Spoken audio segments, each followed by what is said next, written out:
Hello बच्चों, कैसे हो?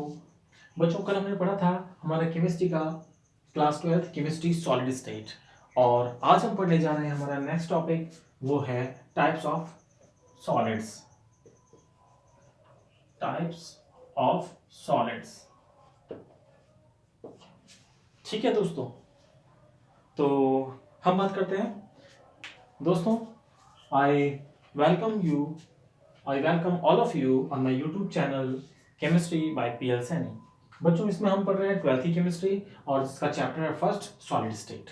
हमने हमारी पिछली क्लास में पार्ट फर्स्ट में हमने बात की थी टाइप्स ऑफ मैटर। हमने मैटर्स की बात की थी। टाइप्स ऑफ मैटर हमने 3 कैटेगरीज में डिवाइड किया था मैटर को, सॉलिड, लिक्विड एंड गैस। और उसके बाद बच्चों हमने बात की थी किसकी? Properties of solid. Properties of solids. तो बच्चों, इतनी बात हम कर चुके थे। आज हम जो बात करेंगे वो बात करेंगे टाइप्स ऑफ सॉलिड्स, यानी सॉलिड्स के types. Okay, so types of solids में देखिए, जो सॉलिड्स हैं these can be divided into 2 parts. कौन से हैं 2 पार्ट्स? एक है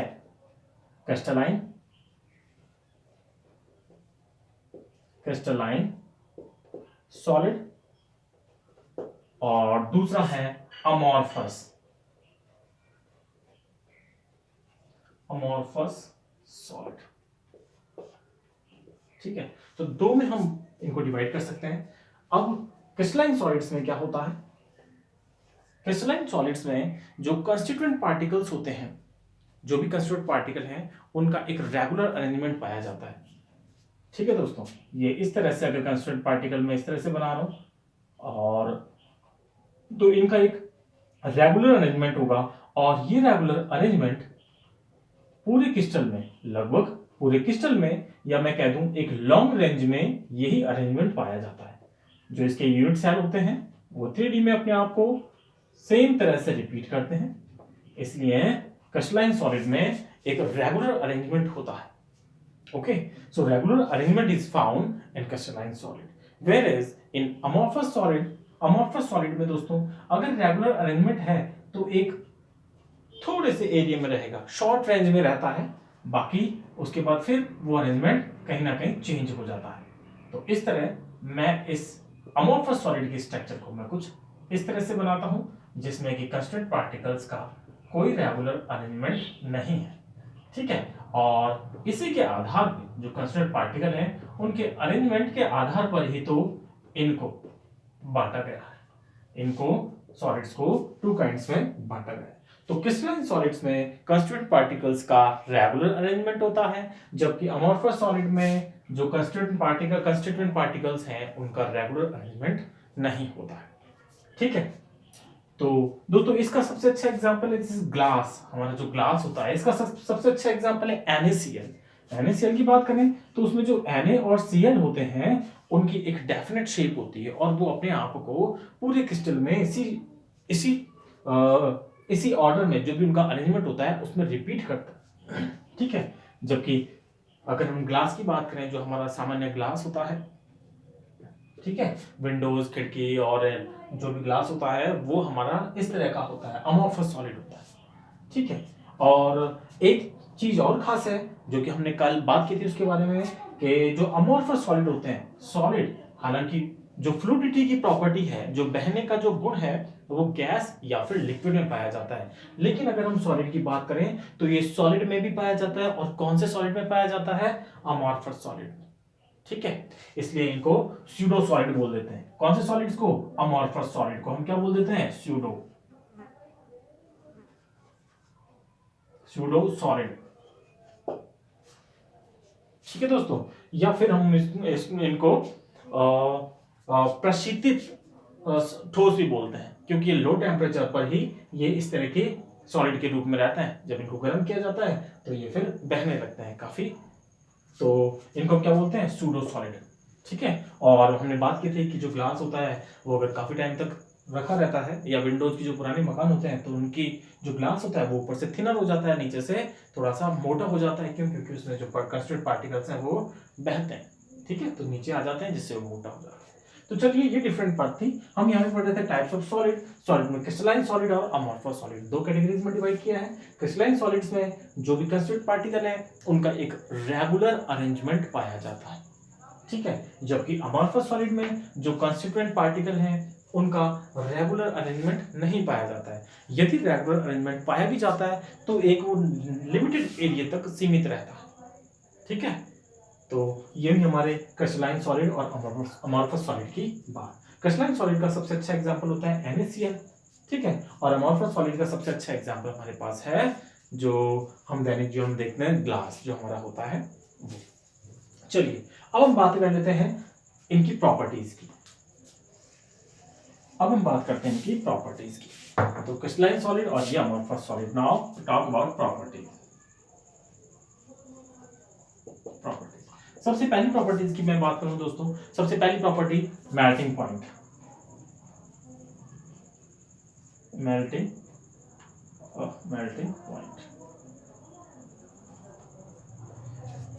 देखिए दोस्तों, melting point is the temperature at which the solid start to melt, ठीक है। जिसपे कोई भी पदार्थ गलता है, पिघलता है, उसको हम उसका मेल्टिंग पॉइंट बोलते हैं। और अगर क्रिस्टलाइन सॉलिड्स की बात करें तो इनका मेल्टिंग पॉइंट बहुत शार्प होता है। शार्प होने का मतलब है, अगर मान लो हम क्रिस्टलाइन सॉलिड्स को गर्म करें, उसका मेल्टिंग पॉइंट अगर मान लो 80 है तो वो 80 के आसपास, 80 पे बिल्कुल पूरी तरह हाँ कंप्लीटली इट विल मेल्ट, ठीक है। तो लाइक मेल्टिंग पॉइंट की बात करें तो इनका शार्प मेल्टिंग पॉइंट क्या होता है दोस्तों, शार्प मेल्टिंग पॉइंट, ठीक है। जबकि अमॉर्फस सॉलिड में अगर हम बात करें तो इनकी मेल्टिंग पॉइंट की रेंज पाई जाती है, यानी जो सॉलिड है वो मेल्ट होना स्टार्ट करेगा लाइक 80 और 85 तक वो पूरा मेल्ट होगा। तो इनमें रेंज ऑफ मेल्टिंग पॉइंट पाई जाती है। तो शार्प मेल्टिंग पॉइंट, और यहां पे मैं लिखता हूं रेंज ऑफ मेल्टिंग पॉइंट। यही कारण है कि जब हम किसी भी क्रिस्टलाइन सॉलिड का अगर मेल्टिंग पॉइंट अगर हम देखते हैं या हम नोट करते हैं तो हमारे पास मेल्टिंग पॉइंट इस तरह से आता है, लाइक 80 81, यानी 80 से 81 डिग्री सेंटीग्रेड। जबकि अमॉर्फस सॉलिड जो है उनका जो टेम्परेचर दिया जाता है वो एक लंबी रेंज में होता है। लाइक अगर मैं एग्जांपल लूं तो इस तरह का होगा, लाइक 80 से 85, क्योंकि 85 पर भी मेल्ट होता रहता है। जबकि यहाँ पे 80 पे मेल्ट होना स्टार्ट हुआ तो 81 पे कंप्लीटली जो सॉलिड है वो हमारा मेल्ट हो जाता है। इसलिए कहा जाता है कि क्रिस्टलाइन सॉलिड का जो मेल्टिंग पॉइंट होता है वो शार्प होता है, जबकि अमॉर्फस सॉलिड में रेंज ऑफ मेल्टिंग पॉइंट पाया जाता है, ठीक है फ्रेंड्स। अगली हम बात करें इनमें से शेप की। तो शेप की अगर बात करें, this is first property, second one is shape. Crystalline solids की बात करें तो इनकी एक डेफिनेट शेप होती है, ठीक है, और उस शेप का भी निश्चित आकार होता है। जैसे NaCl के क्रिस्टल की बात करें तो NaCl के क्रिस्टल आपने देखे होंगे, जो बड़ा NaCl का टुकड़ा होता है, जो पहले जो मोटा नमक आता था, बड़ा NaCl का टुकड़ा होता है, उसकी शेप भी लगभग वैसी होती है, और जो छोटे छोटे क्रिस्टल होते हैं उनकी शेप भी एक जैसी होती है। मतलब उनके जो एजेस हैं वो क्लियर होते हैं, ठीक है। और जो भी है क्यूबिक है या क्यूबॉइड है, जो भी शेप होती है वो इनकी फिक्स होती है। तो हम क्या कहेंगे, शेप इज फिक्स्ड, एक फिक्स्ड शेप पाई जाती है, फिक्स्ड शेप। अगर हम बात करें अमॉर्फस सॉलिड्स की तो फ्रेंड्स इनकी जो शेप है वो फिक्स्ड शेप नहीं पाई जाती है, ठीक है। तो हम लिख सकते हैं, क्या लिखेंगे हम, डिफरेंट शेप्स,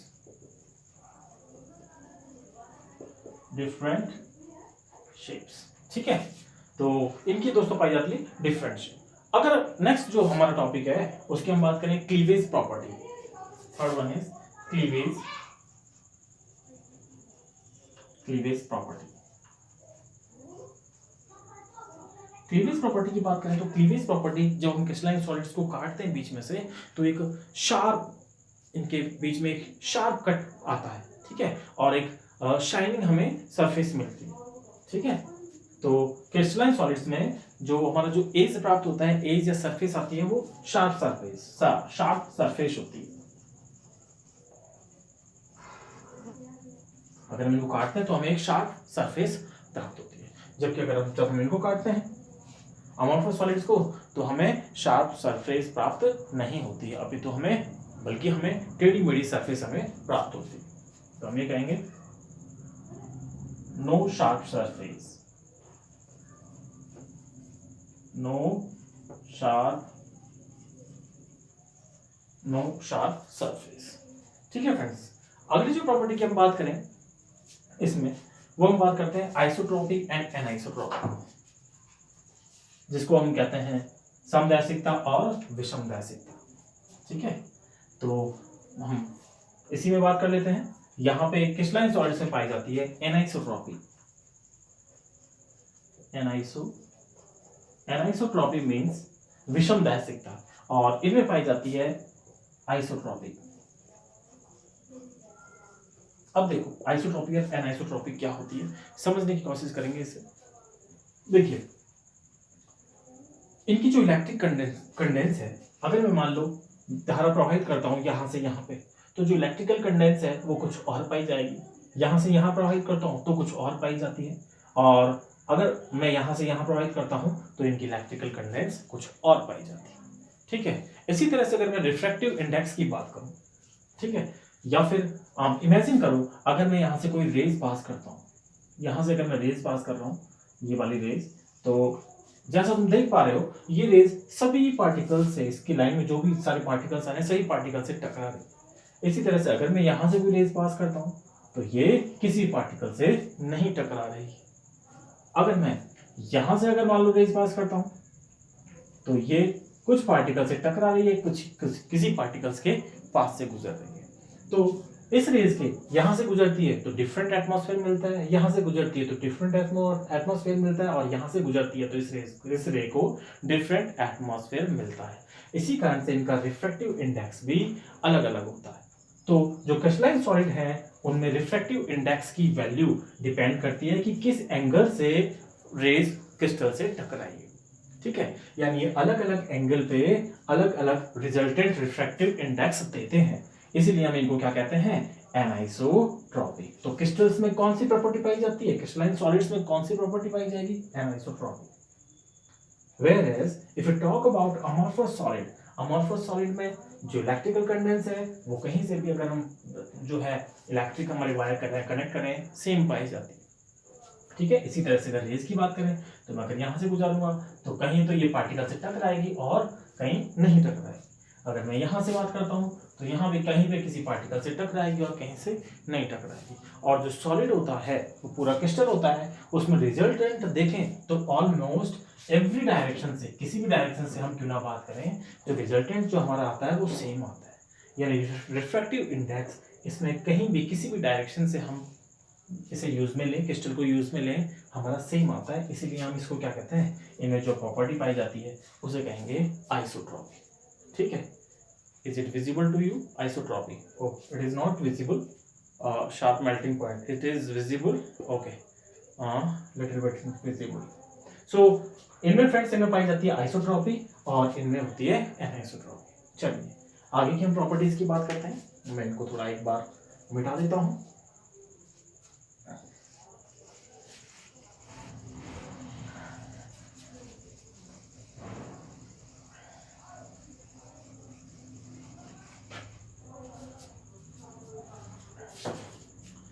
दोस्तों अगर हम बात करें नेचर की सॉलिड्स की, नेचर इन सॉलिड्स की अगर बात करें क्रिस्टलाइन सॉलिड्स की, तो इनकी ये ट्रू सॉलिड्स कहे जाते हैं, ट्रू सॉलिड्स, क्योंकि इनकी शेप और साइज लॉन्ग टाइम तक वही रहती है, चेंज नहीं होती है। That's why these are called true solids. जबकि अमॉर्फस सॉलिड की बात करें, अमॉर्फस सॉलिड्स की अगर बात करें तो ये हमारे कहलाए जाते हैं स्यूडो सॉलिड, स्यूडो सॉलिड। क्योंकि अगर जब हम इन्हें लॉन्ग टाइम तक रखते हैं, लंबे टाइम तक जब इन सॉलिड्स को रखा जाता है तो इनकी जो शेप है, ठीक है, वो चेंज हो जाती है। और मैंने इसका बहुत अच्छा एग्जांपल आप लोगों को दिया था कि जो ग्लासेस होते हैं हमारी विंडोज के, ओल्ड मकानों की जो ओल्ड बिल्डिंग्स की जो विंडोज होती हैं उनमें ग्लास ऊपर से पतला पाया जाता है जबकि नीचे से मोटा होता है।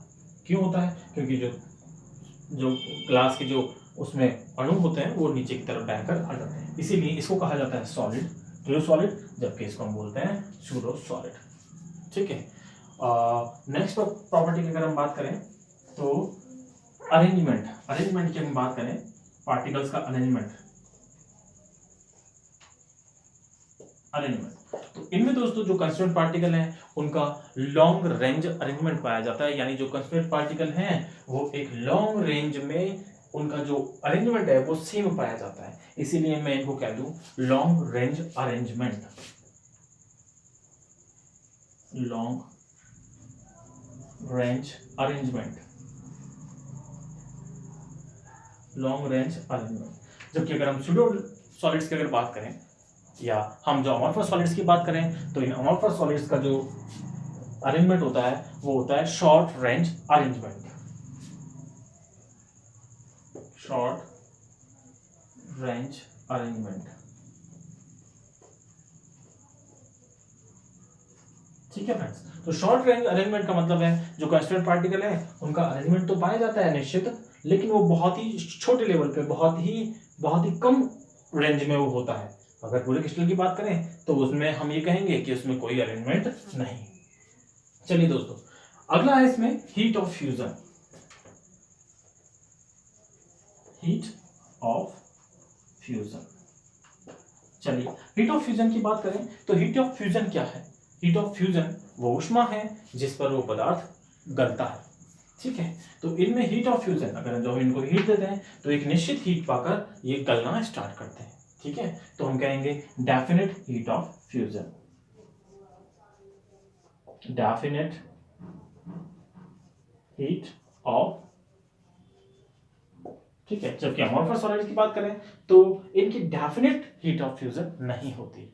ठीक है, तो इनमें एक रेंज ऑफ फ्यूजन होती है, जैसे हमने मेल्टिंग पॉइंट की बात की थी, रेंज ऑफ फ्यूजन।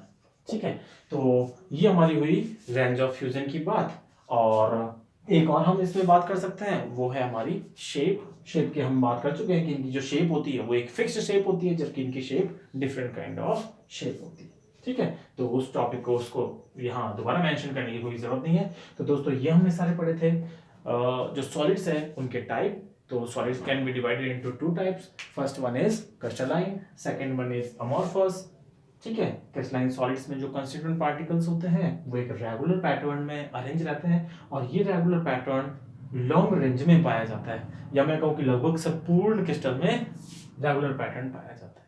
जबकि अमॉर्फस सॉलिड में जो कंस्टिट्यूएंट पार्टिकल होते हैं वो एक निश्चित अरेंजमेंट में व्यवस्थित नहीं होते। They are not arranged in a regular pattern, and if they are arranged, तो अगर वो अरेंज भी है तो वो उनका जो अरेंजमेंट है वो शॉर्ट रेंज में पाया जाता है। ठीक है, तो ये हुआ अमॉर्फस सॉलिड। उसके बाद हमने बात की प्रॉपर्टीज की इनकी। तो प्रॉपर्टीज में हमने कहा कि जो इनका मेल्टिंग पॉइंट होता है क्रिस्टलाइन सॉलिड्स का वो शार्प मेल्टिंग पॉइंट होता है, जबकि अमॉर्फस सॉलिड्स का जो मेल्टिंग पॉइंट होता है वो मेल्टिंग पॉइंट शार्प नहीं होता, बल्कि मेल्टिंग पॉइंट की एक रेंज पाई जाती है। सेकेंड हमने बात की, अगर हम इन क्रिस्टलाइन सॉलिड्स को काटते हैं तो इनमें जो कटने के बाद जो सरफेस है वो शार्प सरफेस आती है। ठीक है, और उनका एक फिक्स, एक शाइनिंग के साथ, ठीक है, वो सरफेस हमें दिखाई देती है। जबकि इनको अगर हम काटते हैं तो हमें शार्प सरफेस नहीं प्राप्त होती हैं, एक हमें खुरदरी सरफेस प्राप्त होती है। ठीक है, अगर हम बात करें आगे, और हमने बात की थी इनकी तो नेचर की, तो ये ट्रू सॉलिड्स कहलाते हैं, क्योंकि इनमें जो इनका जो शेप है वो काफी सालों तक अगर सॉलिड रहता है तो भी शेप डेफिनेट रहता है, निश्चित रहता है, चेंज नहीं होता। जबकि ये सॉलिड सूडो सॉलिड कहलाते हैं। क्यों?